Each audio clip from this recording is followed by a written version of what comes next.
এই মুহূর্তে আরো এক ব্রেকিং নিউজ। মুচিপাড়ায় নাবালিকাকে যৌন নির্যাতনের অভিযোগেই গ্রেফতার যুবক।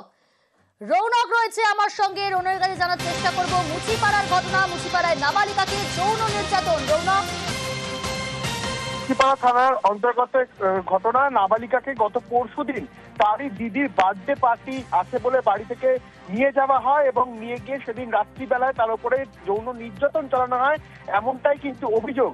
তারপরে গতকাল সকালবেলা তাকে বাড়ির সামনে ছেড়ে দিয়ে যায় সেই অভিযুক্তরা এবং তারপরই নাবালিকার কথার ভিত্তিতে অভিযোগ জানানো হয় মুচিপাড়া থানায়। তদন্ত নেমে পুলিশ ইতিমধ্যে একজন অভিযুক্তকে গ্রেফতার করেছে এবং গোটা বিষয়টি খতিয়ে দেখা হচ্ছে। পুলিশ সূত্রে জানা যাচ্ছে যে ওই নাবালিকাকে নিয়ে শহরের একটি হোটেলে নিয়ে যাওয়া হয়েছিল এবং তাকে জোর জবরদস্তি মদ্যপান করানো হয়েছিল।